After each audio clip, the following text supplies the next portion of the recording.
When we feel anger, envy, or fear, we generate a denser, heavier frequency, negatively affecting both our bodies and our surroundings. A study conducted by the HeartMath Institute shows that the human heart generates an electromagnetic field that extends around the body and can be detected meters away. This field vibrates according to our emotional state. Emotions such as love and appreciation create a harmonious and coherent vibration, whereas stress and anxiety produce a chaotic and dissonant field. The HeartMath Institute suggests that cultivating higher emotions balances not only our system, but also positively influences those around us. Thus, emotions are a kind of vibrational signature that we constantly emit. When we are in a state of joy or compassion, our vibrational field harmonizes with the universe's energy, creating an attractive field for experiences and people with similar vibrations. The law of vibration is closely connected to the famous law of attraction, almost as if the law of attraction derives from it. Understanding this is the key to obtaining what one desires. Cultivating high-frequency emotions, such as love, gratitude, and compassion, transforms our vibrational field and puts us in resonance with a more harmonious reality. When we choose elevated thoughts and self-care practices, our personal vibration aligns with the universe's higher vibrations. This is the Hermetic principle of self-mastery. By mastering our internal vibrational field, we master our destiny.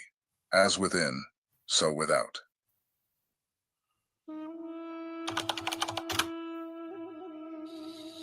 As we elevate our vibration, our perception expands and intuition sharpens. Intuition is a way to receive information beyond What up?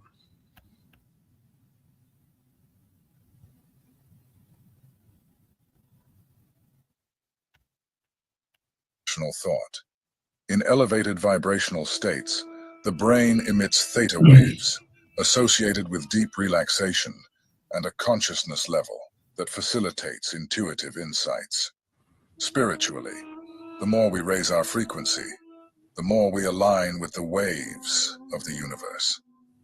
Just as a radio station must be tuned to receive a specific signal, our mind and spirit must vibrate at a harmonious frequency to capture messages and intuitions from subtler planes. Practices like silent meditation and mindful presence help quiet the mental noise and stabilize internal frequency, creating space for intuition and clarity to emerge.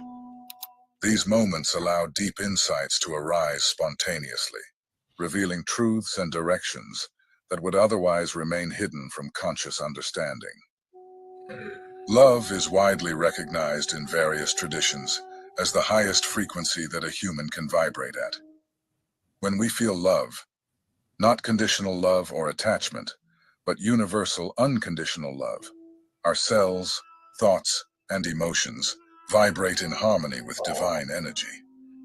This state of love is described by mystics and spiritual seekers as the experience of oneness, where the illusion of separation dissolves and we feel unified with everything around us. Psychologist David Hawkins, in his study of consciousness levels, also emphasized that the vibration of love can transform an entire life experience. He defined love as a powerful frequency that dissolves fear and can literally heal both the person who emits it and the environment around them. From the Hermetic perspective, when we vibrate in love, we unite our individual energy with the creative energy, bringing light and healing not only to ourselves, but also to the collective. One practice that raises our vibration to the level of love is the exercise of compassion. By directing feelings of love and understanding toward all beings, including ourselves, we break free from low-frequency patterns such as judgment and anger, creating a vibrational field where the divine can manifest. Forgiving, for example, is one of the quickest ways to elevate our vibration, as it releases dense emotional burdens and opens us to the frequency of love. At the peak of vibrational elevation, Many report experiencing states of oneness. This is the moment when, through deep meditation, spiritual ecstasy, or practices like yoga and qigong, we connect to a cosmic vibration where the concept of self and other disappears. In Hermetic philosophy, this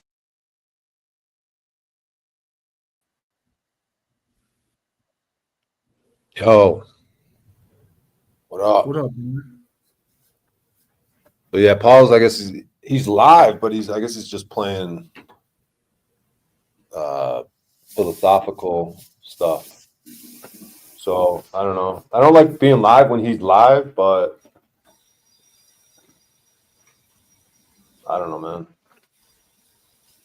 Yeah, I'm just trying to work around Dave's schedule. So, uh, he never been live on YouTube, so he's trying to figure it out. I told him to go ahead and get a computer instead of his phone.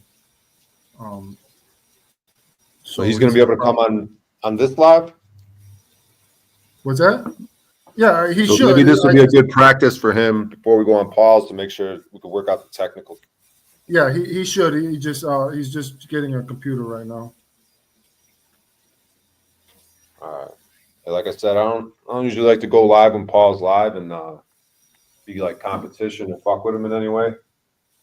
But I just figured if David's available, we want a pregame here, have a pregame talk. Since Paul's not doing an official broadcast, he's doing more of a philosophical thing. Maybe it's all right.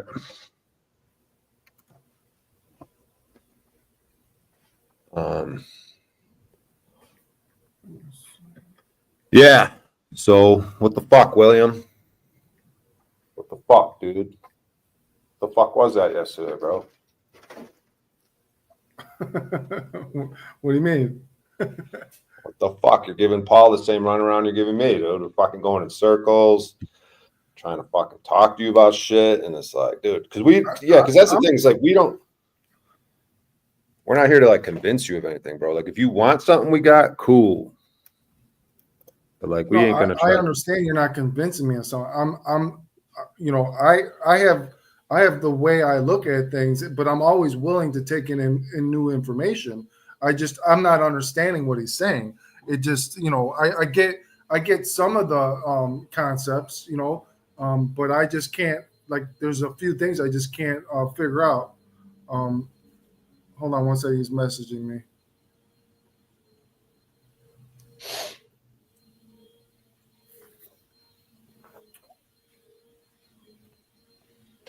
Yeah.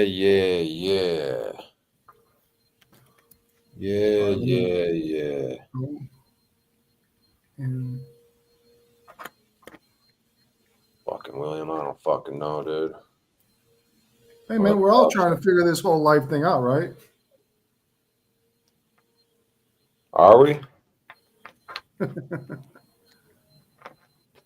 Are people? Is that what you call what most fucking people do in their daily lives? Trying to figure life out. Or are they getting figured out by life?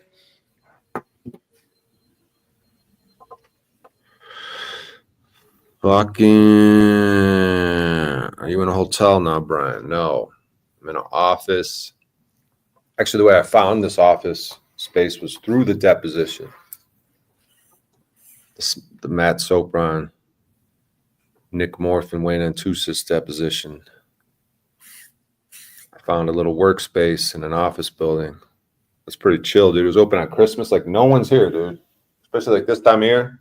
They got a workspace. They got a pool table. They got video games. They got TV, couches. This is in Colorado? Yeah. How do you like it out there? I don't know if I do like. I mean, the fact that I could travel freely with no plates. There are mountains around here, but I've been sort of sticking to Denver because, like, just the boundaries of the city of Denver. Because if inside the boundaries of the city of Denver, I feel like I could travel freely. All right, here's Paul. See what he's got. What up, man? Greetings, gentlemen. Hey, what's going on, buddy? What's up, Will?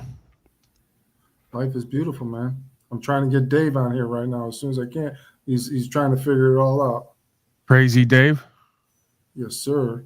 That crazy Mhm. free traveling man, Dave. Well, yeah, we Yeah, got we about should- an hour and a half. So yeah, I'm just gonna kind of play the background and prepare. And then if you want to get into it at some point, we can have a back and forth, and then I'm gonna hit the docket and get out of here. Yeah, I figured Dave could come up on here and work out his technical difficulties. I guess StreamYard isn't really his forte, doing this YouTube live stream and shit. But I didn't want to go live when you were live, but I figured since you're doing like more of a philosophical pregame thing yourself, I figured it might be appropriate. Dave said he needs 15 minutes. All right. That'll work. Yeah, but if Paul, you just want to play the background while you're getting ready and everything, that's cool. And get ready for the main show. I don't want to. You don't want to mind the. You don't want to throw all the grist in the mill, right? Before we get into it, Yeah, I don't want to like blow everything out on this channel and then have nothing for when we go to your channel. Like, there's always something, Brian O'Shea. Yeah, there's always something. You can find Paul, tuning here. do you make a living doing your channel, or is it just? Well, I'm alive. I mean, you can testify to the fact that I am in fact living and have everything that I need and then some. I'm blessed in that way, man. Is that your? I'm saying, is this your income, your job? I don't. These are words that I can't use because of the connotations and how they're defined. I don't have a job. I don't have a contract. I don't get income technically based on that terminology. However, this is a great source of value for me in many ways. We'll put it like that. I got you. Yeah. Okay. It's crazy, while I was incarcerated, the whole, internet and like, I mean, when I got out and I video chatted my father on Messenger, it was like mind blowing to me because I never even like comprehend like the possibilities of that, like how advanced it was. I was like a caveman in that bitch. Yeah, I mean, there's definitely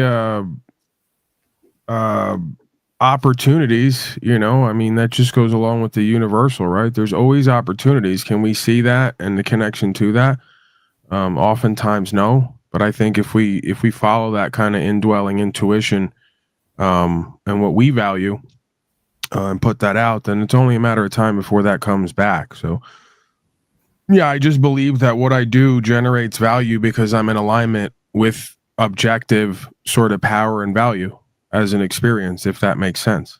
Like to me, true care, freedom, rights, spiritual faith, trust, equity, the things we were talking about are just inherently, eternally valuable with the experience of man, right? It's just every story that we listen to from the beginning of time is about the same dynamics. It all relates back to self.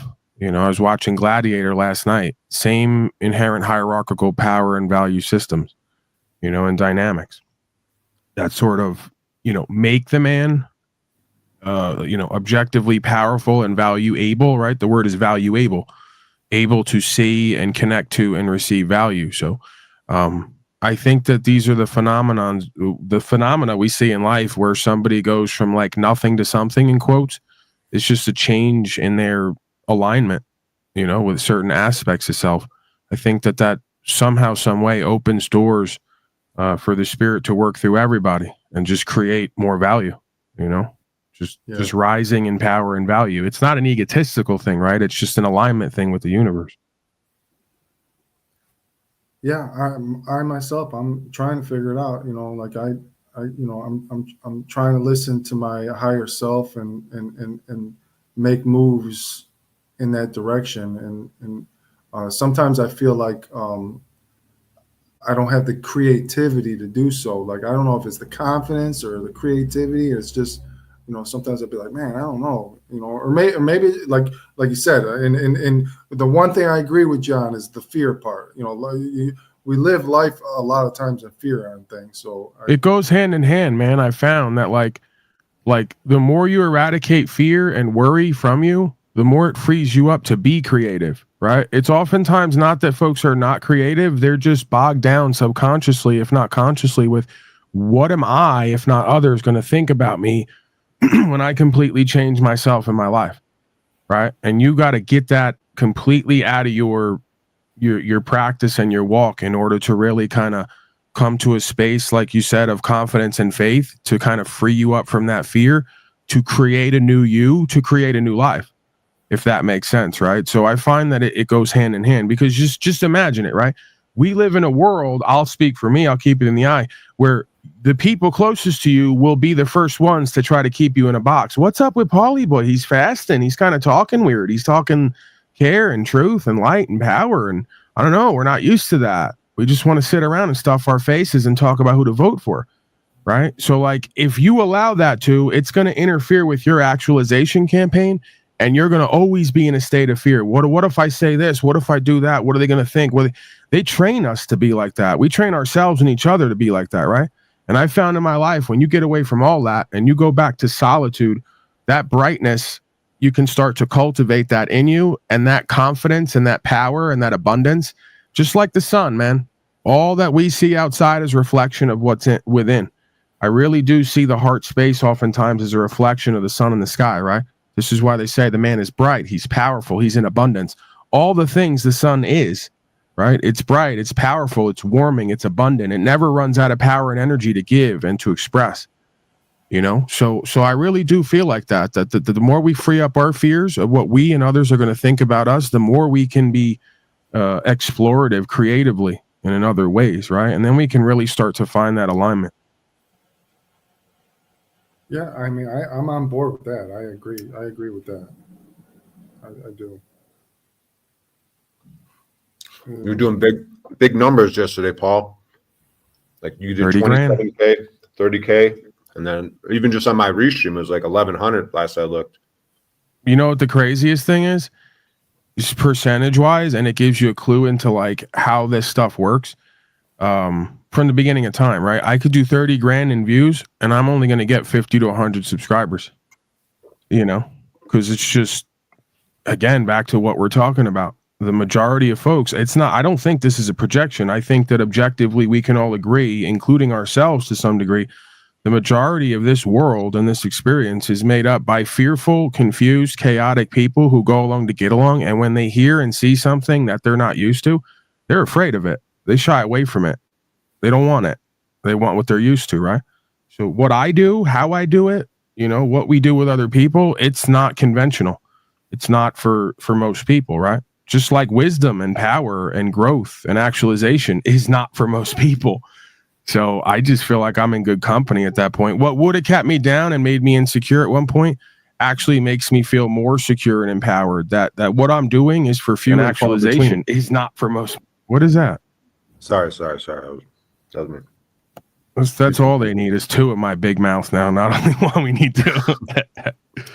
Do you get a lot of people that interact on your stream? I mean, is it? I used to. I started to what some folks would call chase everyone away. I just started to get radically authentic and accountable and straightforward and not willing to play games. And I call people out. And I'm willing to hold everyone accountable, including myself, as you see. Sometimes I get away with myself a little bit, but I almost unconsciously or consciously did that on purpose, because when I opened this thing up and I was just, again, we're back to the like everyone else thing. I want to be liked. I want to be accepted. I want to have a bunch of people around me. It don't go nowhere. Just a bunch of people, just rabble, right? It doesn't go anywhere. So I used to, at some point, I set a tone and an intention that, pretty much made it so that the majority of folks are not going to want to be there and be around me. And in a way, I kind of like that, even though there's times where I the socialite, I guess, part of me says, I'd like to have more people here and have more interactions. Soon as I open up to that and it comes forward, I'm almost not sorry or regretful, but I go, yeah, why do I want this? Why am I looking for this? Right? The work happens far and few between. It happens within self, and it happens with the few other folks who are really willing to look at themselves and life and test and challenge, right? Again, not for most people. You know, most people want to come over there and hang out and do a garden party. That's not what I'm on here for, you know? Yeah, that makes sense. That makes sense. Yeah, I see that you're streaming this. That's what I was checking. I didn't know if you were continuing with your philosophical thing. So yeah, we're live on Paul's channel right now, so everyone better step their game up and chat, whatever. But yeah, we're waiting for David. We're pre-gaming, getting into it a little bit. Paul's playing the background a little bit as he's preparing for his main broadcast. Got a guy outside the window with a fancy camera filming shit around here. He heard there's a world famous comedian on the inside. He wants to figure out who it is. Right. He's not CIA at all, dude. They're not watching and listening. But that's the thing. The You ain't CIA. that important, and if you are, then you should be honored that they may learn something from you. They may secure your bitch ass. That's what I learned. I thought DHS and all them were potentially against everybody, right? Because, you know, you get the vibe and you get the stories and you had certain experiences in the world, right? And we all suffer from a little bit of paranoia at times with the conspiracies that are afoot and all the rest of it. What I tend to think nowadays after DHS came in and all the rest of it, and I summoned the feds, is that they're actually potentially, some of them, there to protect you. Right? They're going to investigate your ass first to find out what you're up to and who you are. And if you ain't doing nothing, they're going to say, you know what? States and locals, hands off this guy. He's an American. He's got rights. We know what we're all in this for. And if you ain't going to do it on the local level, we're going to do it on the state and federal level. You know, we can't kid ourselves that while these people are there to investigate us and potentially stick code on us, if we don't know who and what we are and know how to uphold the law and exercise rights and freedoms, the other side of things is they're there to keep everybody safe. So Yeah, because go ahead. Because like say they open up a file, right, and they start investigating, and they're like, okay, this is what he's up to all day. Yeah. you know, and then now He's they got up all to that on the serving record. community and exercising rights and upholding the law. Holy crap! What do we do? Right. So now they're in like a double bind. They're like, we want to keep investigating until we find something, but we're putting so much shit on the record that he's not doing anything, that this is all going to come back on our head. So they're just. So now their legal teams are like, fuck, dude, we got all this shit on record that we can't just like get rid of the records and burn them. So now they're like, what the fuck do we do? And now you're also tapping into their gut instincts, knowing right from wrong, knowing that what they're doing every day might not be right. They may not be going after the right people. And they're going to start questioning, like you say, Paul, why are we focusing on these dudes? Especially if you summon them, bro. I called them at some point. Most people don't call them. Most people are scared to interact, right? I went the other way with it. I called them up and said, listen, this is who and what I am, and this is what I'm doing. And guess what? On the ground, they're violating rights. So you better start looking into everyone, right? Once you do that, they're looking into everybody. Once you call them up and say, hey, FBI, CIA, whoever, start investigating states and locals. And if you want to throw me into the mix, let's have at it. I was already presuming you were anyway. You know, let's see what everybody's about. See how everybody's upholding the law and rights or not and doing corruption. Right. So people don't believe that. They don't think that's real. But I've come to believe that there's an aspect of that is reality. You know, you get them involved, you summon them, they got to do their duty. And their duty is to uphold the law of the land and rights, as well as do public safety clause. So when they look into all these corporations and they ain't paying their transfer taxes and they're not following their obligations and they're taking property and people and they're overthrowing proper process and procedure in both jurisdictions, we got a serious problem. And that's why I've covered multiple police departments that have been investigated and taken down by the feds. It's not a coincidence. It's not an accident, because I and others have been putting the word out. Hey, we ain't involved in the criminality. We ain't some criminal gang. This ain't snitching. I'm calling the feds on all you state and local agents, because they're going to investigate you and what you're doing and not doing. And when they find corruption, they're coming to arrest your bitch asses. That's what this system was supposed to be for. Checks and balances. The problem is most people ain't activating the way that they could be. Most people ain't putting them on record the way they could be. If they were, this would be done and over. Yep. I mean, yeah, exactly. Because they would, they want to fuck with us, right? We were traveling freely. They want to come fucking with us. They want to act all egotistical or figure out in court. Yeah, exactly. We should be contacting the feds and shit on them. And then like you said, let's let everyone, like that's isn't that the time that we're in? It feels like a great purge, the great truth revealing. Everyone get it.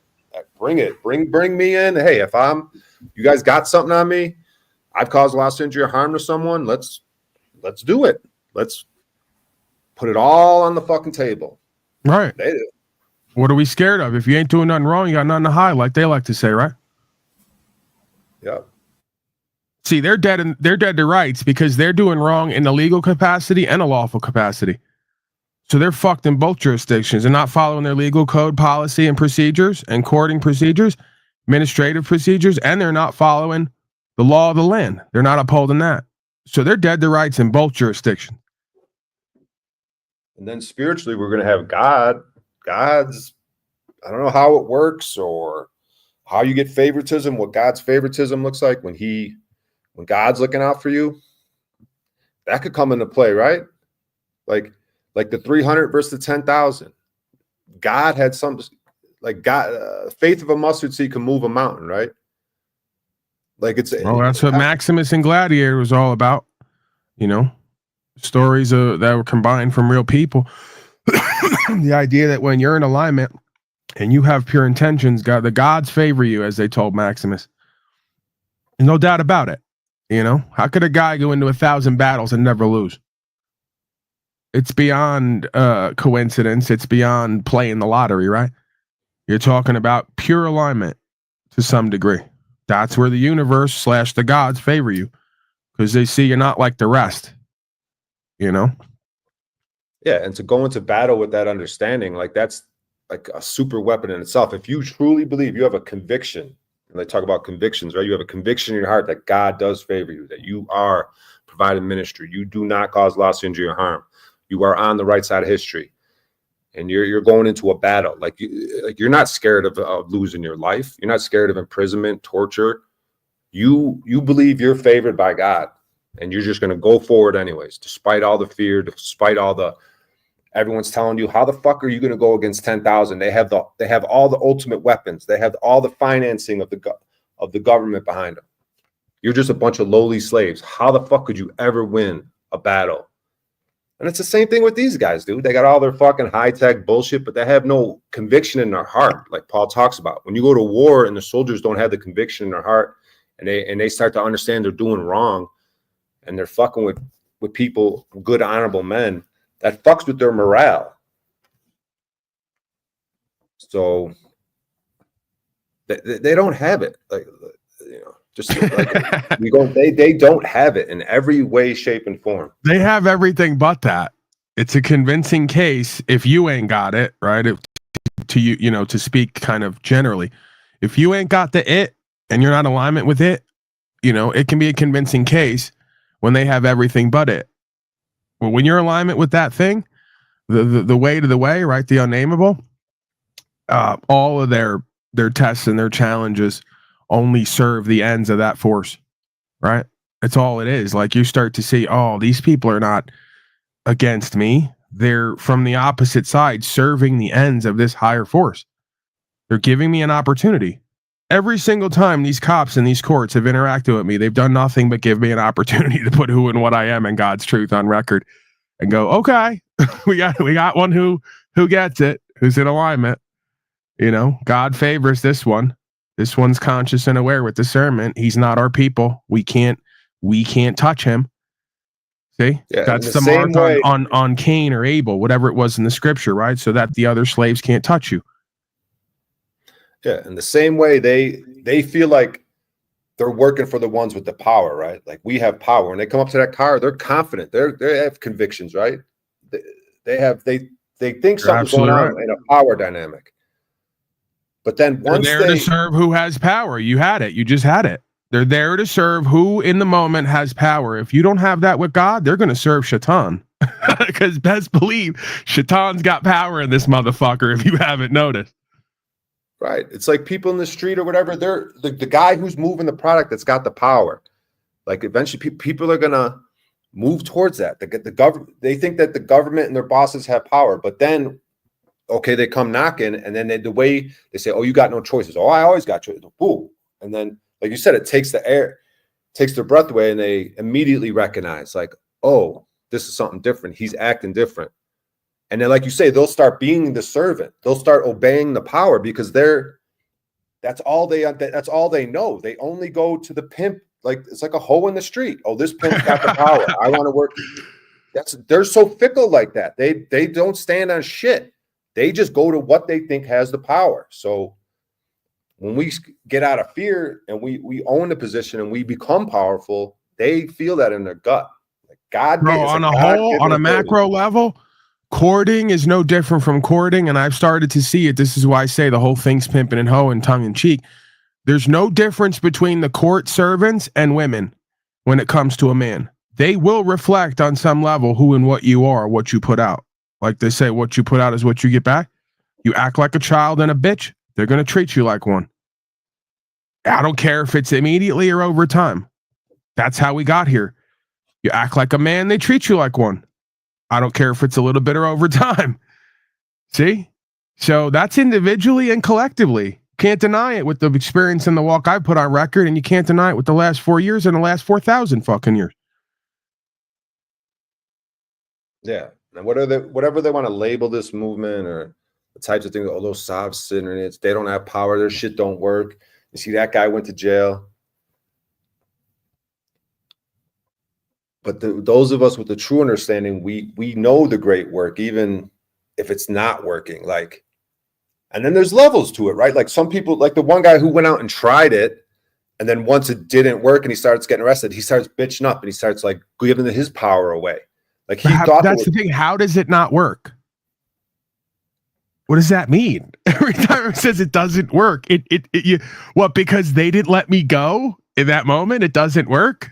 You're forgetting this is a long game. Catch me 3 to 5 years from now when I'm a better person for everything I've been through. It works if you let it. Right. And like I said, even if you're locked up, just like the experience, you're reading scripture and you're reading now a story about you. Now you talk about reading the Bible. People want to read the Bible. Has anyone ever read the Bible, why they were wrongfully locked up with no one on the other side? They didn't cause any loss to harm, and you're in jail. You're not signing anything. You're standing on business and you're reading scripture. Has anyone out there ever had that experience? I've had that experience. You know how I'm in a room full of 100 men, like sobbing, but holding it in and not trying to just openly sob it. But I'm like, from happiness, knowing I'm living this shit. That's when the Bible that's when it's a good time to like read scripture or be a Bible type person, because you're in the midst of something. Yeah, when you're having the experience and every word on the page communicates a meaning for your experience. If it doesn't, well, then what's the point? Right. Like, I got this quote here. Go ahead. I haven't lived any of this shit, but I'm going to read this quote from the Bible. It's real good. It's like, I got these great quotes. It sounds good. Yeah. Does that sound great? Yeah, it's crazy when you realize everyone has nothing but space and opportunity right now in this incarnation. And then you know what they're going to tell you to gaslight you and keep you in their box? Oh, you're schizophrenic if you think that there's a real life story in that Bible that relates to you. Really? I mean, I can explain it. It's very simple. It's very straightforward. It's very to the point. It's coherent. It's conscionable. You know, I'm not fantasizing. I'm not making connections that don't exist. Right?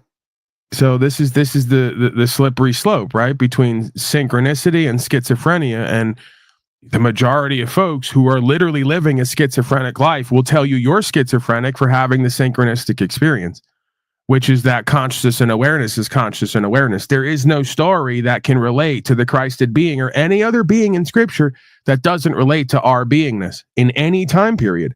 That's what makes it the greatest story ever told. Whether it's a story or not, it relates to all of our experiences here in this creation. Mm-hmm. And you could feel an encroaching going on right now. Like things are allowed to get weirder and weirder as much as these people will allow it. like say the last 4 years, like things could get weird with a lockdown. Things could get weird with medical recommendations. Things could get weird with people putting coverings over their face. And then other things that they sort of seem to be promoting, like weirdness within schools and gender and sexuality and a slow encroachment of weird shit. But it could be the inverse too, like a slow encroachment back towards freedom and what it's like. So it's like the inverse. What do you want to do? Do you want to slowly creep towards weird, fucking diabolical, devilish shit? Or do you want to slowly start creeping towards what we got going on? Like it's like back to the future. We're going back to the land. Like encroach towards that, not whatever we got going on. And vehicles are a main fucking thing with me, man. I don't know how other people look at it, but the way vehicles are made, and I know it from like living in a vehicle, like it's a main control mechanism, these vehicles. And they want to slowly encroach with that to where they don't even want people to be allowed to drive. Well, because You know what I the human form is the first vehicle, right? We take conscious and awareness and we get in a meat suit and we drive it around, we move it around, right? And they try to register that, right? They try to put a certificate on that. They try to attach that to the state, right? So it all is relative and Original relevant because license plate, right? Is your social security card number. There right? you go. That's your placard that identifies you in a system and creates obligations and responsibilities and privileges for you in that system. So they're just replicating it. But again, you're right in the sense of folks don't think this is a big issue, but again, it's reflective of the main issue that your body is claimed, that they've created a different status and standing, and the majority of you are acting in that status and standing, which is literally the verse serving two masters. You're serving that force and that matrix, and you're forgetting about the original creation, right? So it's amazing to me how the Christians, the fake religionists and Christians and Catholics can't see the holographic nature of this reality and how it all matters all at once, because it's all the same purpose, meaning, and values or lack thereof, right? If you're registered and your car is registered, you and your car are not yours. They've imposed obligations and duties onto you based on a corporate endeavor that we call countries and societies and cultures and legal societies and systems. They've used a code and an alternate reality to hijack your beingness and take you away from God and the supernatural. And you don't think that's an issue? You don't think that that's the Hollywood movie playing out once again in everybody's life? They go, Pauly Boy's got main character syndrome. I'm a little bit sick of everyone having extra character syndrome. They come into this life and play an extra all their life and never get in line with the main story and thematic and energetic presence here. Yeah. And what's the number, if we had to put a number on it, of the number of people who are grasping these concepts of freedom, who are practicing it, you know what I mean, or practicing true faith and a discernment of truth in the world? What is the number right now? Look it up right now, Brian O'Shea. I want you to go pull up a tab right now. I want you to find whatever town or county you're in, and I want you to type in conviction rate for Court of Denver. I keep interrupting you because you get me excited, Brian O'Shea. I know that tickles your fancy. You get me excited. All right. But go ahead and type it in, and I want you to read the percentage there. And I would bet you it's going to be anything from 95 to 98%. And right there, you're going to get your answer indirectly, right?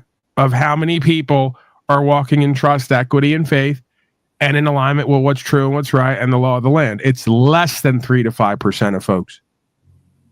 Real quick, guys. Dave's trying to get in the chat. He's trying to figure out how to get in there. Crazy So I'll Dave. drop the link again. I think I have it pinned, but I'm dropping it in chat. Okay. So all you would need to do is click on that on my end, on my channel. And then it should be straightforward from there. only 0.4% of defendants go to trial and are acquitted, while 1.9% are found guilty. At least 90% of federal defendants end up pleading guilty. You want to know how many folks are percentage-wise walking in trust, equity, and faith and upholding the law of the land? Less than 3 to 5%. You're lucky in most of these areas if it's 1%. And so if you took whatever the supposed population is, it could be, conspiracies about the number that they tell us the population of the world is. But if you were to condense that, isn't that 144,000? Like, if you took those percentages, doesn't it kind of line up? But where are these? Same idea, yeah. Same idea. Isn't that some sort of number from some sort of spiritual text? 144,000 versus whoever, millions?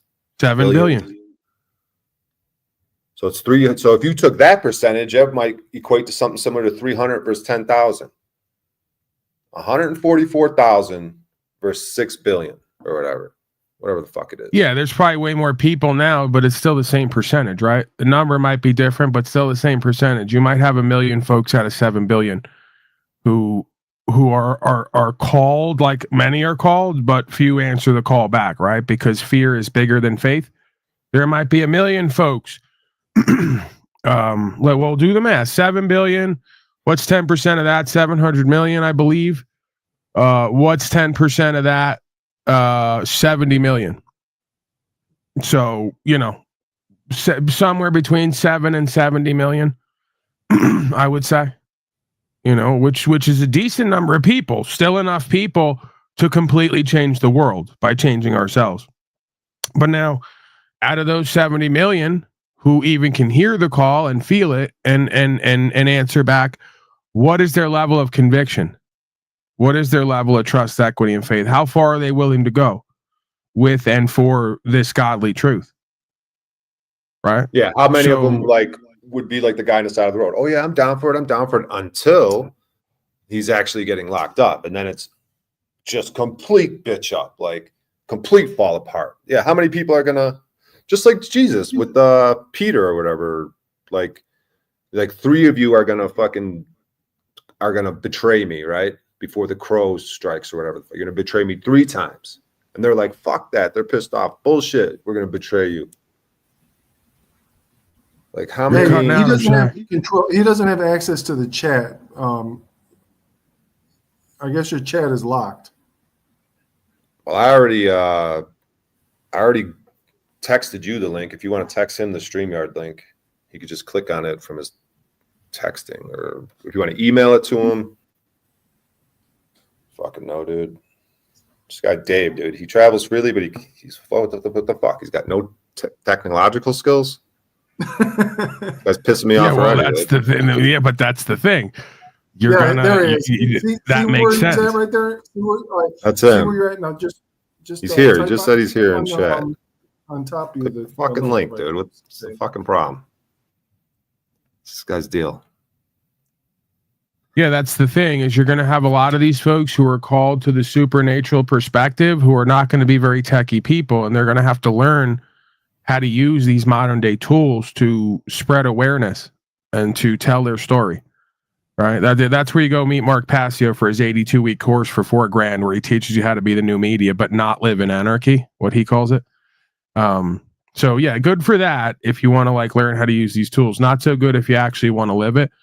But yeah, man, I guess you probably at this point be lucky to be able to pull 1 million people together on this world right now who are actually living into this truth. But again, man, you see how less is more, right? Just that one video awakened thousands of people on Denver. Their actions have now changed the game, right? So you only need a couple hundred people per state, and there's a good chance that at this point, more and more year over year, especially with me doing what I do constantly and other folks like me, this understanding ain't going away. It's growing, if anything else. You're meeting more and more people, even if they call you a sovereign citizen or not, they're still open to the fact that, hey, we do have rights. Hey, we do have personal choice. Hey, we don't want to live like a slave. So that awareness is growing, man. That understanding is spreading, and you see it here. We get this guy William. This guy William knows a guy now. Everyone knows a guy now, right? Oh, this guy Dave. So we're getting to the point now where slowly but surely everyone knows a guy who's doing what we're doing, regardless of what you want to call it. That's going to be the change. It already has been. Yeah. And yeah, people are like, oh, I'm looking for work. I want to do work, right?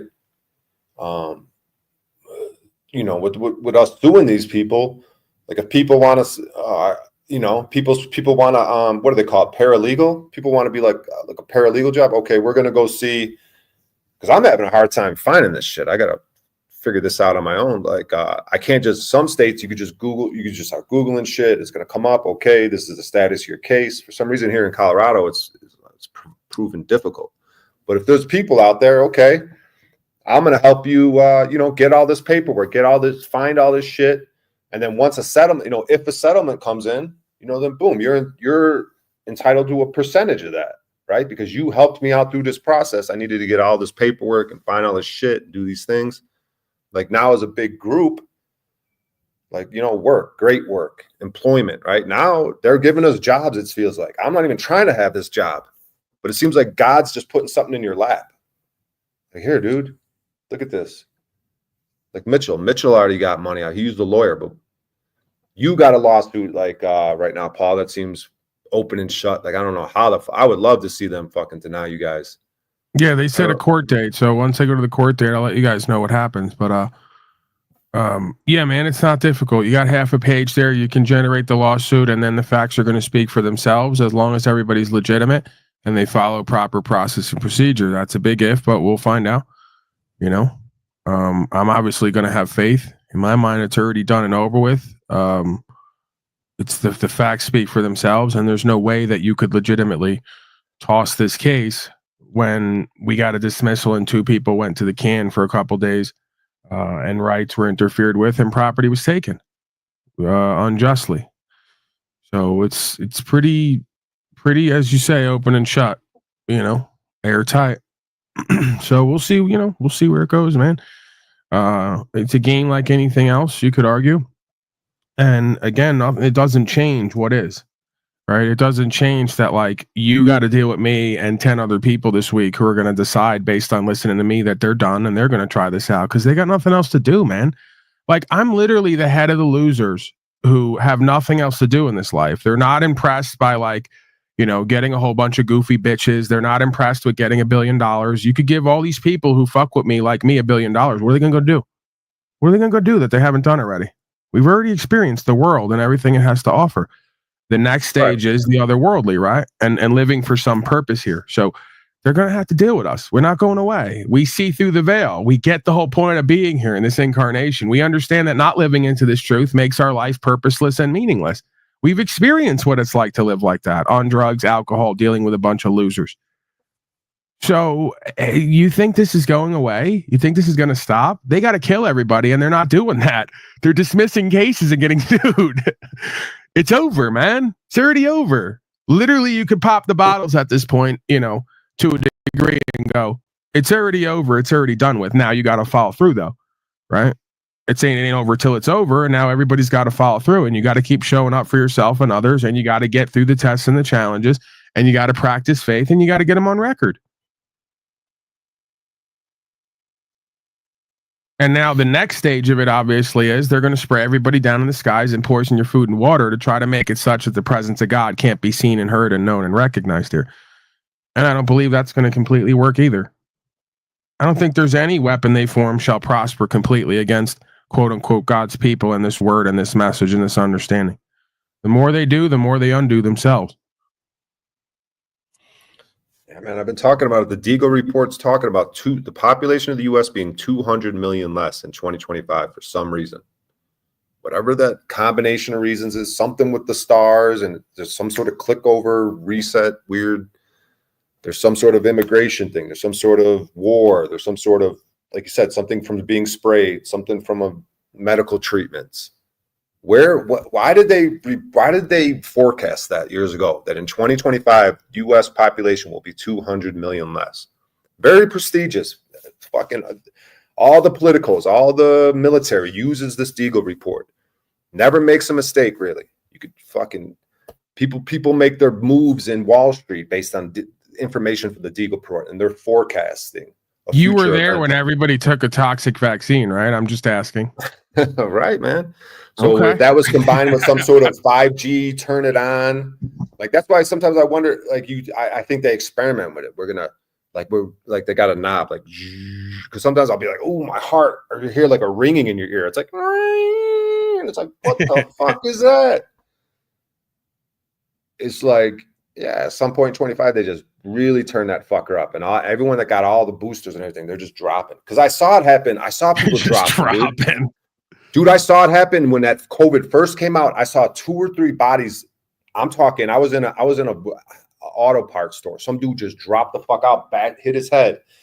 And then I was at another place, a restaurant, and some other Asian lady or something just dropped. They're like, we don't know what happened. They just dropped. It was like a seizure. It was almost like they experimented. We turned on. These people were early adopters of the vaccine. Maybe they had it. Well, you seen your boy at the Travis Scott concert when they walked everybody through his mouth. the what do you call it? Not Brahma. One of the Hindu god sort of iterations that they were doing on people with the mocking. But yeah, man, I mean, if you're willing to go all the way in death worship, there's no telling, where that kind of begins or ends, this world or the next world. So, yeah, I think that potentially it's all related. And I think it has something to do with them towers as well. I think that we all get it. We're on to what's going on here. We have been for a while. You don't exactly have to be a fucking genius to look at those towers and go, these look like a weapon system. They don't exactly look inviting. It doesn't look warming to your brain, but not like heartwarming and inviting. It's like you come up over a hill anywhere in a mountain town or anywhere and you see these big fucking towers. It looks like a death ray. It looks ominous. It's just even the animals attack these towers. We've showed the videos of the birds attacking them. The birds are intuitionally aware of frequency and energy. That's how they fly, is through magnetics. So when they get the impression that those towers are shooting out magnetic energies that are interfering with their communication styles, they're going to destroy them. That's the intuitional, instinctual animal intelligence. That's why I say the majority of these humans would have to upgrade to get as intelligent as a bird or an animal. They're so ignorant of that intuitional, instinctual level of intelligence that just knows. I guess you're having audio issues on your channel. Jeeps came in my channel, and some people on your channel are saying, okay. It's probably from the machine. Is it still happening? So on my end, they're saying the audio is good. Let's see on your channel. I may have to reset. Okay. We'll be here. David, we're still waiting on David. So yeah, this is better that David's technical issues happen on my channel than yours. So David, let us know what's going on, dude. What do you need help with, David? You just can't seem to get up here. Let's figure this shit out. Let's Billy, let's get this fucking handled before Paul goes live. All right, well, we're trying to figure it out. He can't pull up the chat on his for some reason. How was he able to type in my chat then? He typed in my chat. He got here. You see where he put here in the chat, but he can't see it. I did it from my phone. See what I'm saying? When I was on my phone, I was able to put here, so I engaged on the chat room. But yeah, I'm gonna Hey, I gotta prepare anyway. I'm gonna jump out. I'm on in 45, 40. All right, Paul. I'll walk this guy through this, and we'll get ready for your. I'll see you over there. All right, we'll see you over there. All right. So David, yeah. Sometimes there's there's you could hide the chat with an X, and then show chat up in the top right side. So, you can. We could do this from a phone if that's all that you're able to. I mean, the laptop sometimes is better, for different reasons, but let's see if we could walk you through this. Hold on 1 second, Brian. He's having some severe technical difficulties there. Can he do this on the phone? Yeah, I mean he could come up on panel from the phone, if that's all he's able to do, and then even from the phone, we might even be able to walk it through him better. But either way, as long as he's up on panel and able to talk, that's all that matters. I mean, yeah, laptop might be more convenient, or maybe the phone's better for him. Maybe he's able to walk around better, or it's just what people are, whatever they got going on. But both of them will work. If he's able to click that link on his phone, he should just do that. Click that link on your phone, come on up, and then if we need to help you find the link on your laptop and come up through that way, we could do that. But either way, as long as you're up on panel talking to us, that's all we really need. You know, if that makes sense. So let's see. So you got Paul. See, is Paul? I'm gonna see if Paul. Okay, yeah. So Paul ended his the restream of us. Let's see, so he's probably not gonna go live again until his official live in like 45 minutes, like he was saying. So, yeah, I'm just gonna go ahead and show you guys. I'm sure I'll figure it out in 45 minutes. Yeah. Okay, so I think he's here. Daweed, that's him. Yeah. Is this you, David? There you Yeah. All right, cool. So you're just on your phone. Yeah, it works on your phone, dude. That's fine. Yeah.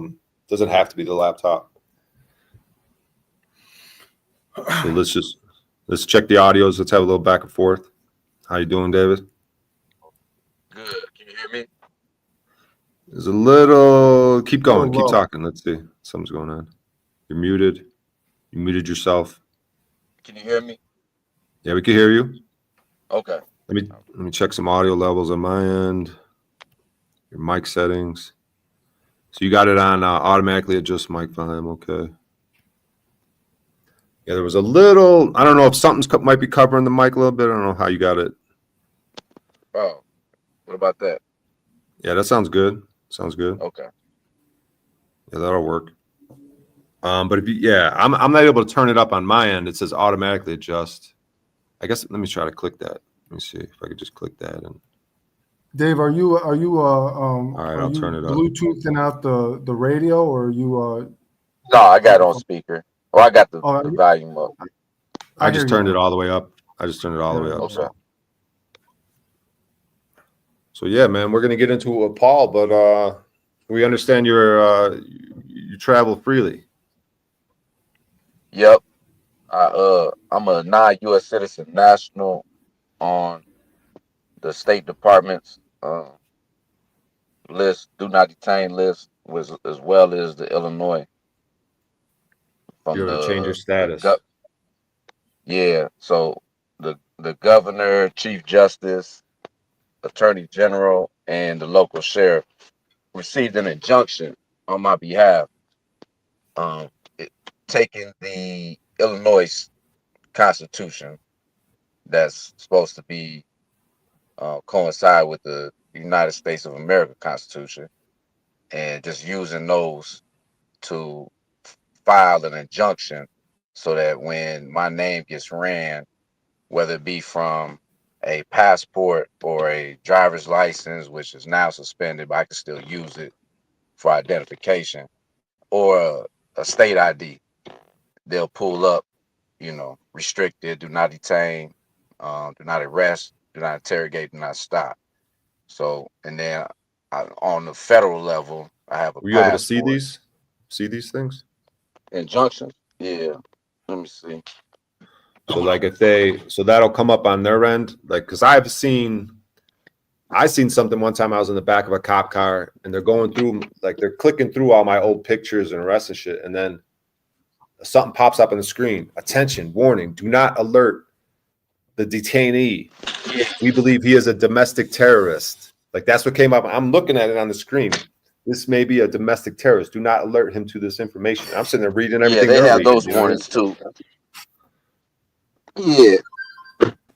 Well, there's also red flags that some people that try to do the passport, sometimes they're on like on 3-year red flag, and that'll pop up too. But it won't. I don't think it, from a supposed person who spoke with a state officer, the way it comes up when you do the passport as a non-U.S. citizen national, it comes up is restricted, do not detain, do not arrest, do not stop, do not So yeah, interrogate. when they go back to their car with that ID.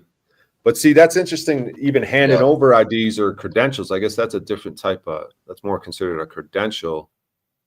It's not like a get out of jail free. It's more like. Well, it's the reason I like it is because when I came into knowledge of certain things, I learned how to verse it. I can articulate with the officer where I'm coming from, but I found out that sometimes some officers they don't want to, either they can't comprehend it or they don't want to settle for that or accept it. So I like to use it, where they could just look it up and they could get told from their superiors, from other people with higher authority, to them, telling them, hey, leave this guy alone, rather than me always depending on having a successful conversation with an officer, and it reduces the risk of conflict with them.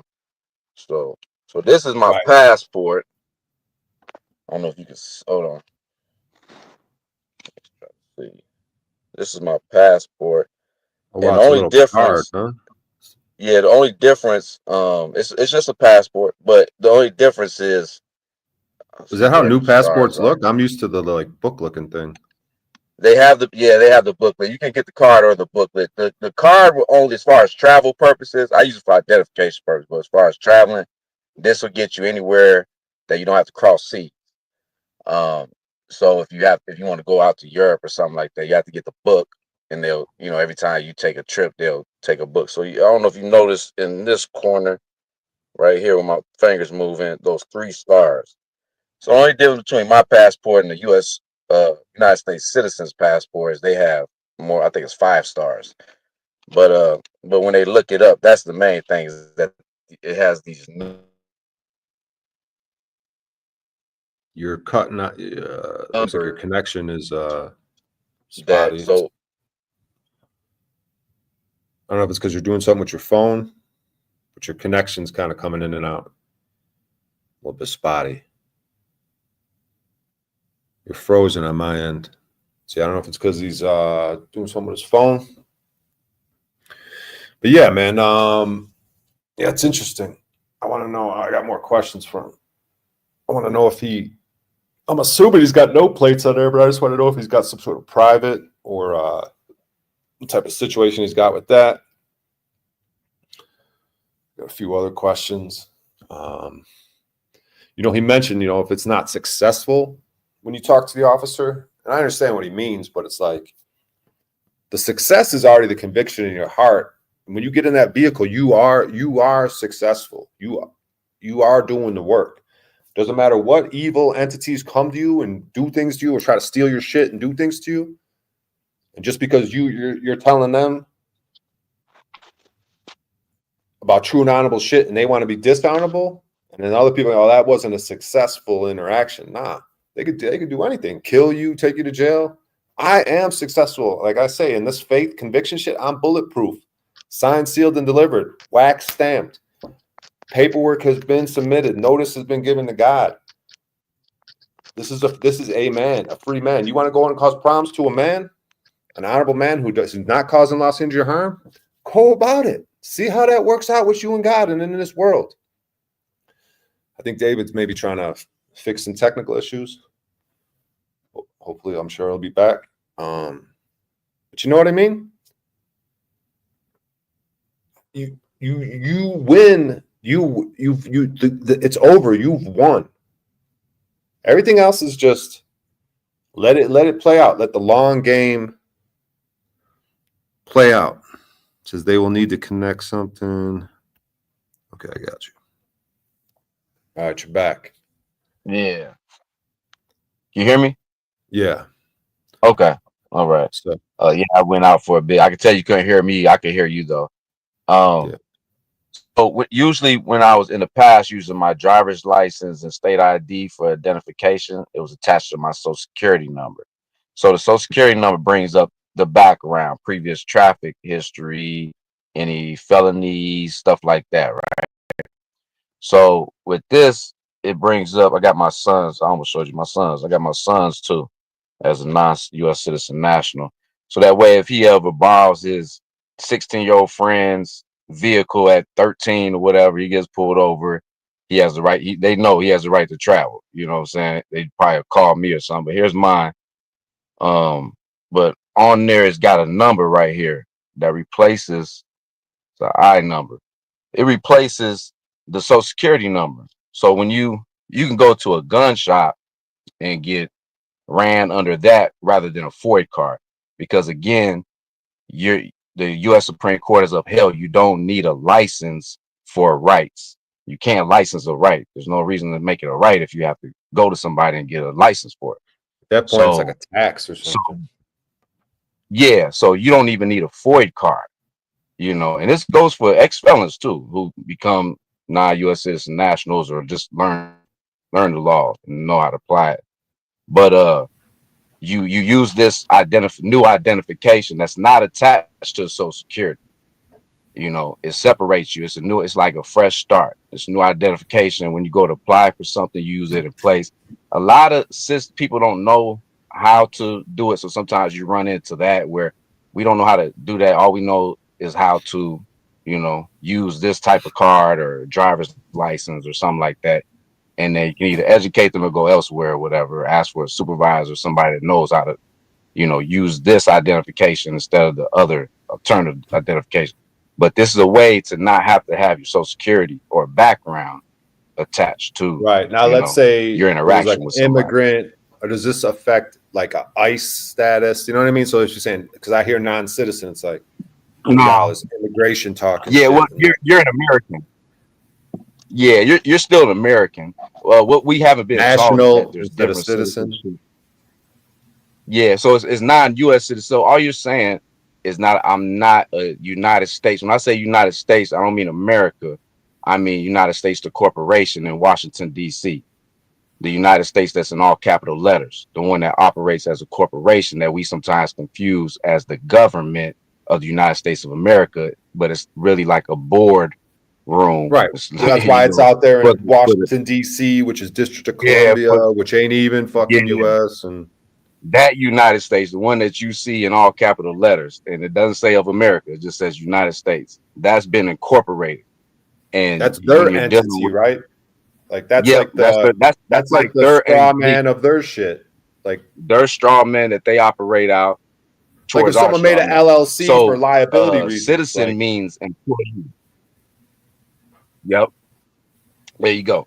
So the term employee really means citizen really means employee. So when you say you're a United States citizen, what you're saying is that I'm an employee of that corporation, and that's why just like working for Walmart, they have their own fucking rules and regulations. That when you opt in as an employee, you fucking while you're on the clock. So one way I like to describe is my father just recently retired from State Farm. Right now, when marijuana became legal when marijuana became legal in Illinois, he was still in a contract that waived his rights to smoke weed legally. He waived his rights with this contract as an employee of State Farm. We can drop you every so often if you come up as having certain things in your system. We can fire you. So there you can have your rights, but then contract away your rights in a personal agreement with somebody. So that's what an employee with the United States, a United States citizen, is a United States, the corporate United States employee, which has its own codes, regulations, statutes that are in contradiction to your original rights. If you reserve all your original rights, but you have the right to contract. That's in law too. You have the right to contract with another man, another person, another entity. You can contract away your rights and say, hey, I agree not to do these things that usually are in my right to do. I agree not to do these things in exchange for your benefits and privileges. Right. Like a lot of times they want to ask, the cops are always, do you understand? That's like a mini contract, like a little contract. That's why they're always like, do you understand? Do you understand? No, I don't understand. I don't understand shit. Do you stand under? Right. They really, if they really know what they're saying, they're asking, do you stand under? So that you really shoot yourself in the foot if you really understand it. You're saying, yeah, I'll stand under. No, Yeah, you're you like don't. looking You don't up stand while their under. feet are Whether over here. stand You're like under in a them. grave, dude. How you stand Yeah, under? yeah. I either overstand or I just stand. I don't need to understand. But Right. yeah. And then they'll freak out. A judge will thing freak I out. like I hear about you.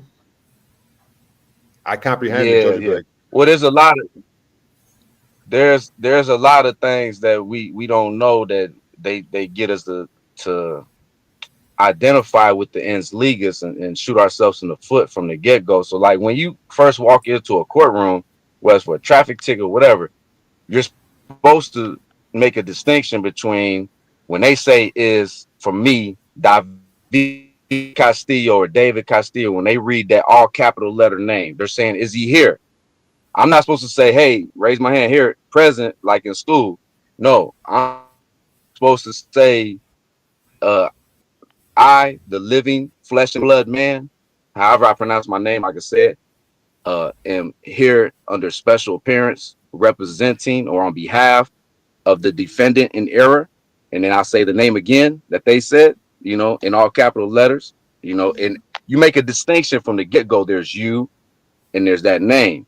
Because if you don't, then what you do is if that name gets charged for something or found guilty for something, you take surety for it. You're identifying with that. So if that name can suffer the consequences of jail time, whatever, you're saying, I'll do it. I'll do it for I am that. And you got to make a distinction. You're not the monopoly piece on the board in this fictional commercial game. You're not the monopoly piece. There's you and there's your piece. Your name is your piece. And if you make that distinction, you physically won't have to go to jail. You physically, even when your little piece goes to jail, you won't physically. They can lock that birth certificate up in the cell for however long they want. They can charge that name, whatever, but they can't suffer you if you make a distinction. Yeah, just to let you know, man, to help with some technical stuff, there might be a little delay. Like you're about to talk to Paul, but like if you could turn your camera off, maybe sometimes it might help with because maybe there's a internet type issue. Okay. But, hey, what's going on, David? Have you ever seen that video I did on Denver, the traveling freely without a license, registration, insurance?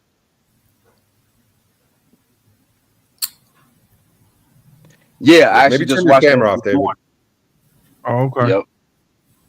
Yeah. So Click your where camera off, is David. Camera We're off. having some technical issues. Yeah. All right. There you go. where are You're you good. at physically? Is that helping? Yeah. She asked where you're at physically, David.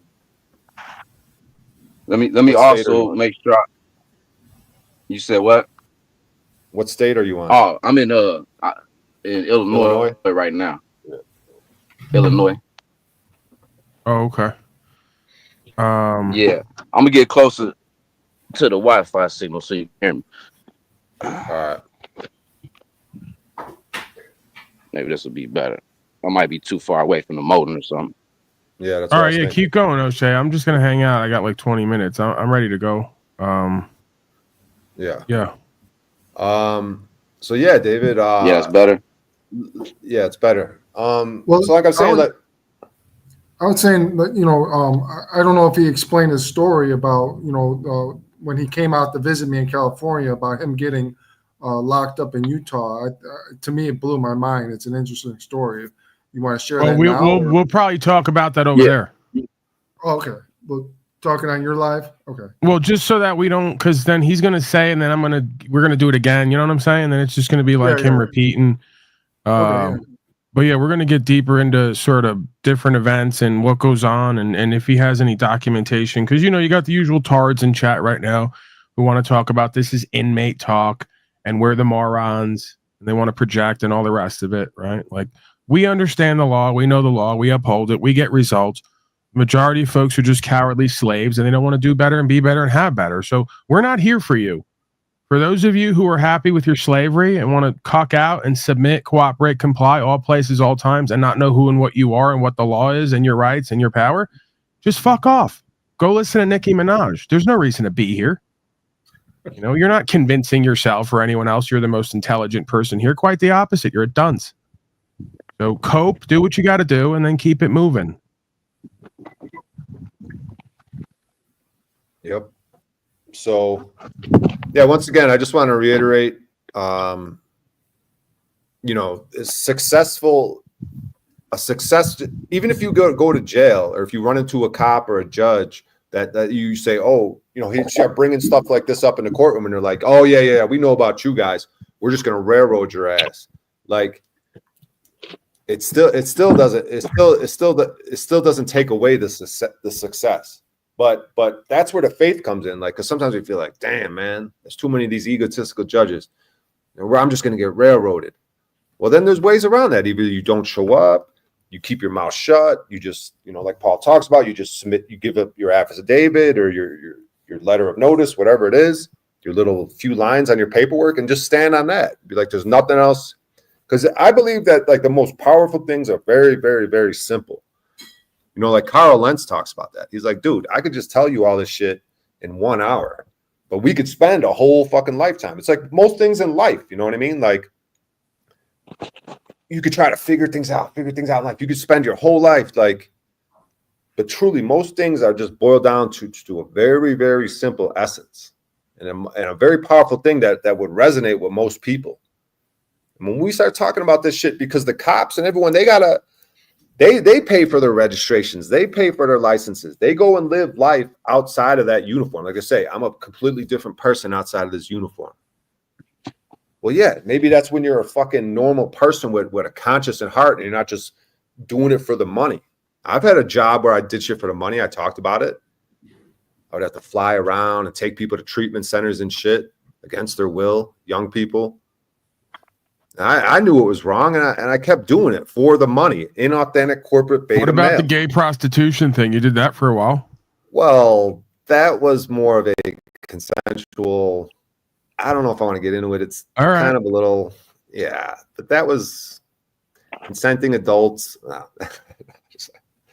Gay prostitution.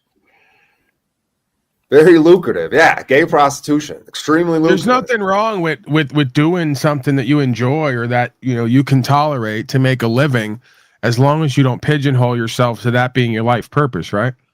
It's like mild-mannered Clark Kent by day, news reporter, Ubermensch by night, right? That's the idea. So I was door dashing, I was working, doing regular work, and then doing other stuff on the side, right? It's this and that. And that's oftentimes in this non-truth community where we have an issue. You got a bunch of bums and hobos that don't want to make a living and they want to talk truth. It's like, who's going to listen to you? Who's going to respect you when you can't even contribute to your own house or to the community? You got to have this and that. Right. And that's pretty much the situation I'm in right now. I mean, everyone knows it. I live in my car. If someone was to look at me and be like, okay, I want to be like this guy. Okay, yeah, I might have some cool videos and interactions with the police. I may have some cool stuff with comedy. I start getting paid in comedy. I may have some cool man on the street interactions, but really, we want to level up. I want to have a fucking family. I'm not getting any younger. I would like to get someone pregnant and have children. It terrifies me. I would like to have a gun. I had never really been a person that walks around with a gun. That terrifies me because I'm scared I'm going to use it on myself. Scared I'm going to go into a rage and use it on someone else inappropriately, and then have to be that slave in the courtroom. Like, hey, okay. Then I have no rights. If I blow out in a rage, I do something wrong, I cause loss, injury, or harm with that gun. This is evidence to me that you don't really know yourself, because you hardly seem to be the type of person who would go out of your way looking for trouble and using guns on people. Typically, by the time you're 48 years old, if you haven't had a long history of violent behavior, that's not who you are. And I'd say the same for myself, right? So you got to get more in touch with who you actually are, not with who you fear that you are, and then also that indirectly is communicating to you from you that you're incompetent and incapable. Right. I mean, I'm going to be honest about it. Like, if I am incompetent and capable, what would be the first step? To recognize it, to admit it, and then to work on it, right? Like, I can't. I don't see that with you. I don't see you as someone who's incompetent and capable. I see you as someone who's not disciplined and not willful at times. They're not the same thing. Right. So, Well, yeah, like I said before, discipline is 99% of our issues is discipline.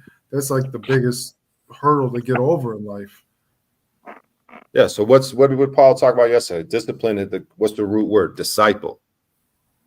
Right? You're a disciple. So if you're really a disciple, say you were a disciple of Jesus, you're a disciple of this movement, the truth.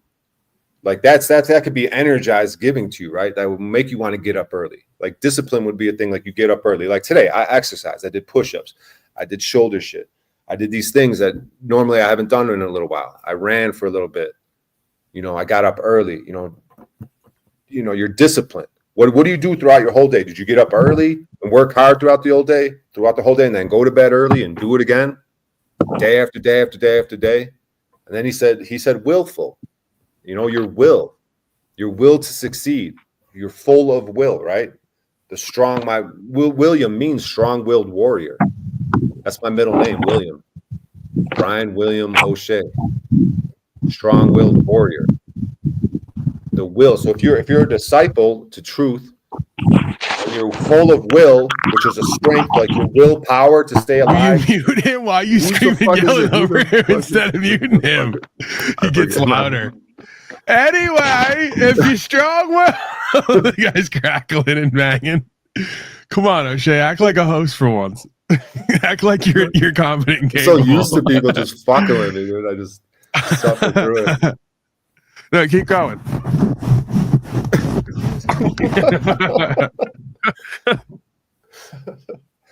Yeah, man. So yeah, the will. I love that word, will. Your will, dude. That's a key component in what's going on right now. If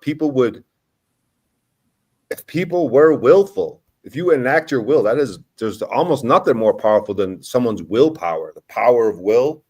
How do you cultivate willpower? I mean, it's just like anything else. It's probably like a muscle, like faith. Like you could say, how do you cultivate faith? Faith is like you combine all these things, dude. Discipline, faith, will, all these words, bro, like that are action words. You know what I mean? Like faith is an action. Faith without works is dead. So faith is, despite not someone telling you, hey man, if you get in that car, 1 billion % it's going to work out for you. I got the paperwork. It's going to work out. If it don't work out, I'm going to give you $1 billion. Like people are guaranteeing your victory, but that's not how the world works. And that's why it's set up like that. You don't get guaranteed. You don't get to know. That's why fear. That's where the fear is, because you're not guaranteed the results. Someone isn't telling you this is going to work out. You gotta have the gut instincts, the faith for things unseen, unknown. When you take that step off that cliff and you're not going to fall off the cliff. There's going to be a magical platform there. Isn't that what happens in these movies? Isn't that what this Harry Potter shit? Didn't they do that? No, motherfucker, take the step. You will not fall.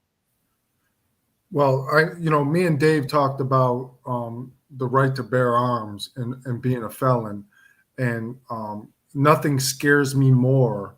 Like I want to be able to carry a weapon, but nothing scares me more than the consequences of going through that whole process of getting, caught with a fucking pistol. So right. So that's where it's faith. That's where you have an opportunity to exercise your muscle of faith. Because yes, it's a manly thing to admit fear, in my opinion, to admit the truth of the situation. I am afraid. Now that's what courage is. Despite the fear, you move into you understand what God's will is, and you do God's will despite the fear. God blessed everyone with the ability to know his will, to know right from wrong, to know just from unjust, truth from false. That's what this whole thing is. It's like a simulation within a simulation. Whatever, a holographic simulation, it's a false reality. That's what a simulation is, right? So they're presenting you with false shit. Like we're scaring you. Yeah, that's what a fear is. Yeah, if you as a convicted felon, you pick up that weapon, you're gonna have nothing but fucking problems, and you're gonna have that fucking bitch in your ear chirping. Yeah, you're gonna have nothing but problems. Why are you talking to these guys? You're gonna get us in trouble. You're gonna lose your children and your wife and everything we work so hard for. Your inner Jewish grandmother. Everyone has an inner Jewish grandmother. Yeah, it's like. So then it's an opportunity. I'm terrified. But I do it anyways because I believe it's God's will. I'm trusting my gut. And then you can start to trust your gut better, because we got so gaslit as children and everyone presented the false for the real, that we had to fucking figure all this shit out because our instincts are all fucked up. We gotta exercise our instincts. Like, get back to animalistic instincts. Animals seem to be fine. They fucking survive in the winter. They fucking fuck, and then, like you said, fucking have fun and eat and shit, and just they seem content and balanced and know how to be balanced and shit. How much the more point better is than they us? can't tell you you're a felon unless you believe it. It's not what they call you, it's what you answer to. So if you run around saying I'm a felon and you believe that and you're convicted over that, well, then you've already judged yourself and you're already guilty. You know, it's like, I've been charged with what they call felonies in the past. I didn't even go to court on it because it's illegitimate. And if we went to court, it would have just shown that they were abusing their official position and lying on official affidavit. So also, there's no one on the other side, right? When you understand proper process and procedure and the law of the land, you just take all their tools and abilities away to bullshit you and everyone else at court, right? So it's like, it's contracting. It's all it is contracting from top to bottom. It's why you got to sign papers, why you got to tell them you understand. It's why you have to believe or understand what they're saying to move forward. They cannot try you and convict you. It's why they can't try and convict an insane person, because the insane person can't understand them, right? So it's like, can't or don't is the same position. I don't understand or stand under anything you're saying. What I am standing under is God, right? That makes sense. And what I'm equal with is the idea of natural rights, and that's the law of this land. So again, we were all taught growing up that we had rights. If you would just keep it simple like everyone else and accept what you were taught and repeat that, you'd be convicted on that, and you'd make it almost impossible for them to convict you at a court of law. At an administrative court is a different idea. It's not a court of law necessarily. It can be invoked there because there's a dual jurisdiction. But if you sign their papers, if you show up with the person they put on paper, if you answer to their code and you argue with them over breaking the code or whether it's legitimate or not, they're going to presume you're a member of their society. They're going to presume you're a privileged class. They're going to presume you don't occupy the status and standing of an American with natural rights, and they're going to impose duties and obligations on you. That's what a person is. A person is either a mask wearer, an actor like the state actor, or a man or woman who owes a duty and obligation to the society they subscribe to. If you subscribe on those papers and applications as a United States corporate citizen, they're going to hold you to the policy and code obligations, just like if you called yourself an employee of Walmart. They're going to hold you to Walmart's code and policy. So this is just nothing but status and standing in jurisdiction. Most people have been misled and mistaught on purpose so they could put themselves deep in the jurisdiction and allow the political body, corporate politic, to generate revenue off their ass and further the centralized banking system and the expansionism around the world. You're just being traded as a commodity, and the worst part is you're saying that you're that. If you just showed up in these venues and say, I'm not the product, I'm the servant of God, they would have to move from a corporate standing and status position to a man on the land, under God, upholding the law position. I'm on record with the state court. This is not theory. This isn't sob-sit theory. I went to court and had them put on record. How many jurisdictions does court preside over? 2. Okay, proven concept then. And then they will outline it. He tried to bullshit because these administrators are sneaky little, they're clever people. I'll put it like that. So he went to say common law, stopped himself halfway through. He said constitutional and administrative, right? So the reason he stopped himself from common law, because if he'd have completed that sentence, it's like taking your hand off of a chess piece. You made the move now. You invoked it. Common law is not synonymous with constitutional, quote unquote, contract law, because in the Constitution, there's a dual jurisdiction through amendments. If he would invoke the common law and I retain the status of common law, there's no way to get me. If he invokes Constitution and then says administrative, they're both the same thing while sounding different, because in the Constitution is a public safety clause for administrative procedure. So this is the game they're playing. Is there examples of people out there that are labeled a felon that have been arrested and let go of gun charges? I can't pull it up specifically, but what I will say, what I found in life is there's anything and everything you could think of. You can imagine it, it exists, and it doesn't really matter how people can explain it or not, because again, reality is stranger than the fiction that everybody's living by, the lie that they've been taught. So Look it up. I'm sure you'll find it. And then you'll find the Wikipedia spin where, well, it was different because this guy did this and they just happened to, and it was lucky. And like they do with me, 6 fucking court cases all dismissed, whether I showed up or not. Warrants gone, all of it gone. I was just arrested recently, another dismissal and no warrants on record. They'll just say, Paulie just keeps getting lucky over and over again, 10 times. You know, at some point you have to accept what's been shown and told, that some people know the law, they know themselves, they understand dual jurisdiction, and it doesn't matter what anyone else out there is saying and doing. And these administrators and these court personnel know what the fuck we're talking about, and they know that we're right. Whether they're going to get on camera or in the court and tell you and everyone else we're right, no.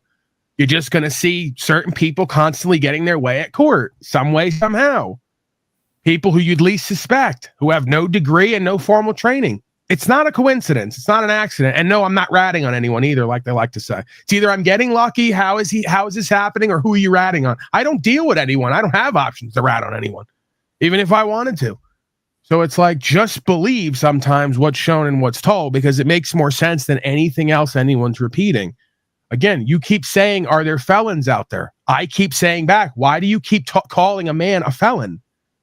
This is their words. This is their terms, just like firearms. Why are you calling it something you never would have called it on your own? If I popped you out of your mama's stink hole, I'm just being rude on purpose to be a dick, to trigger.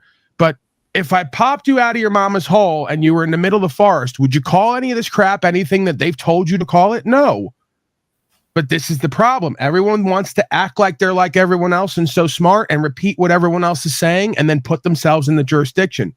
If you just called it your property, this wouldn't be the same problem. If you just called it a man, it wouldn't be the same problem. I don't see a felon. I see a man. I don't see a firearm. I see property. If we would just stop repeating what they keep teaching us to call shit, we wouldn't be in their jurisdiction and being judged by them constantly the way that we have been. Right? I get what you're saying. That is a huge leap of faith, though. You're saying it's a leap of faith. Did he not hear me that I have over 6 cases in the last 3 years and 10 cases or whatever? I have so many I can't even keep track from 5 different states. I just recently got charged with gun charges and all the rest of it, and it's dismissed. Just a month ago, 2 months ago, whatever it is. I'm horrible with time frames. It's all one moment to me. I go to sleep, I wake up. It's the same moment.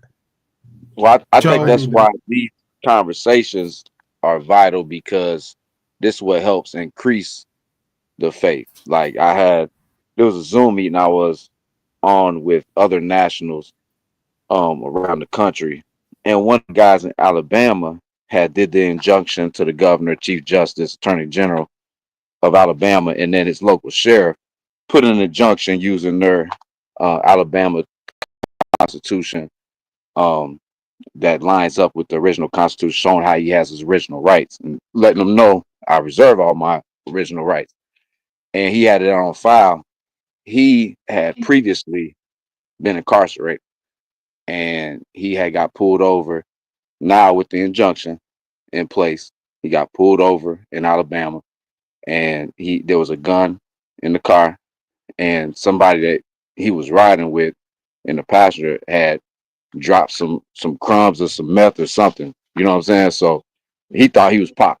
You know, he had did the injunction, he had learned about this, but he just from experience thought he was popped. Well, he went in there, they looked him up, looked up the injunction and everything, came and told him that he can go. And he thought he was going to be transferred. No, he let him go. Like, you with can a do gun. whatever you want as a man with God-given rights. You can smoke crack, you can go 80 miles an hour, you can do whatever the fuck you want to do till another man or woman comes forth with a claim and says you're breaching the peace or about to cause them harm. And if they say you're about to, they still can't substantiate any harm done. Yeah. So, you know, it comes from experience, and then hearing other people's experiences. Like, that just increased my faith, just hearing other people's experiences on the Zoom meetings.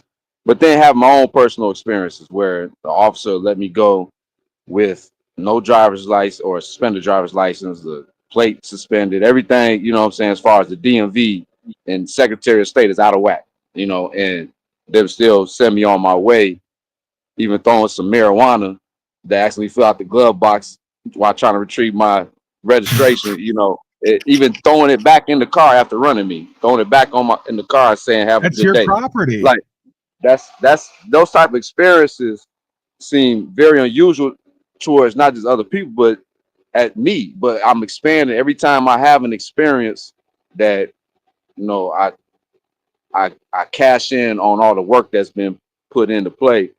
It increases my faith more and more that this isn't just good conversation, that this is actually legit. But I think also it helps for people that are struggling with, they think it's too far of a leap just to go from what we've experienced to just thinking it's okay to do everything and trying it. Instead of doing that, putting the paperwork, I think that helps. That's like a baby step that helps people, because they're actually physically doing something, even though you shouldn't have to, even though you have a right.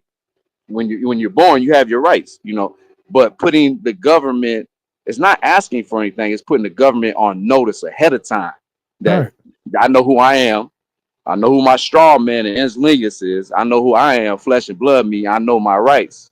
So I'm letting you know I know that, putting you on notice. A gentleman, notifies you, put you on notice. And getting in the system, actually being put in the system with these rights protected, and letting them know that you are to be left the fuck alone. Sometimes that helps people with those steps, those baby steps of faith too, is knowing that they've actually done that, and then they get a chance to learn and read, because that's what a lot of people are hearing about this and then trying to piggyback off somebody else to take steps, but they're not really learning nothing about the law, learn nothing about their rights. It's cool when somebody can walk away from this being articulated from their own experiences and actually be able to break it down and paraphrase with somebody in layman's terms on what's really going on and why this officer just let you go, for something that they thought you were going to get arrested for. This is why people have to refocus on what the real perspective is here, as far as I'm concerned, which is this is a self-development idea. This is not about looking into some book and finding some fact and then trying to run with it so you feel better about who you're not. This is about becoming who you've always been meant to be as a man, right? Just managing your records and your affairs is one aspect to being a man. Yeah. A successful, competent, capable, courageous man of good faith and honorability. So, it teaches you that your worthiness, because I heard spiritual speakers talk about it. Said everything that you think is a question about or a reflection about something else, it really comes down to this, man. Do you feel like you're worthy? Do you really feel like you're worthy of what is already yours? It's already yours, but can you expand your faith and perspective to actually see that you're worthy? So it goes from, damn, you think that the way I look or the way that the society just is and how shit's been going on my life, I'm supposed to get pulled over. I'm supposed to be treated like this when I am pulled over. You know what I'm saying? It goes from that to redefining that I never did deserve that shit, and I don't deserve it now. I actually deserve to be left alone. I deserve to be left alone as long as I'm not bothering anybody or interfering with their liberties and rights. Shouldn't nobody be interfering with my liberty and rights. You might have different perspectives or different opinions about certain things, but as long as I'm not hurting anyone or their property or violating any contract I made with somebody, I should be left alone. Well, they'll say to me, well, Paulie, it's easy for you to do this. You're not black. You don't know what us black people go through. And I go right back to what you just said. This is why Kanye West went up to TMZ and told everyone, black or not, that you're all a bunch of slaves. And you can't be slaves for 200 years unless you choose to be. Starts in the mind and heart and extends outward. You accepted the slavery and you repeated it to everyone else. And then you told everyone based on colorism how unworthy you are to live as a free man.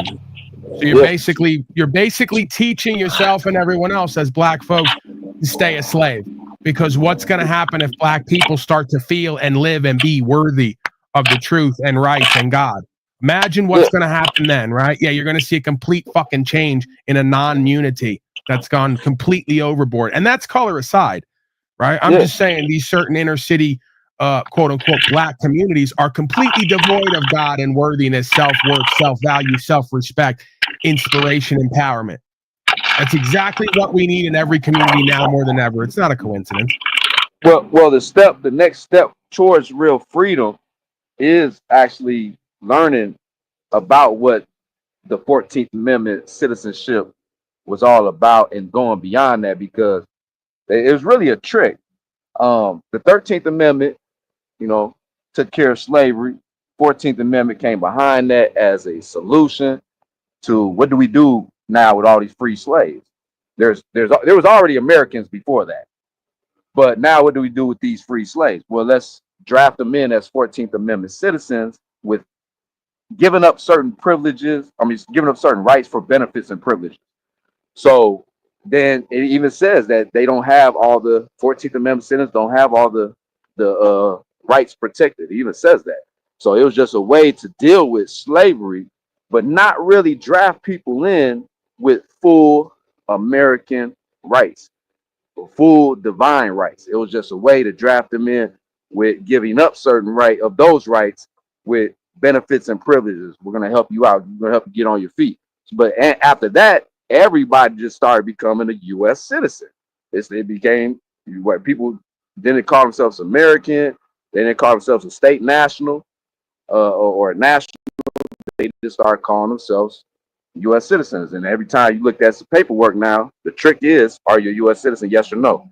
You think by saying yes, I'm an American, I'm from here, you can't deport me nowhere else, or you're saying no, that you can come get me and snatch me up and throw me somewhere because I don't belong here. And that's not. It shouldn't be that. You know, it should be other options, national, state, national, whatever.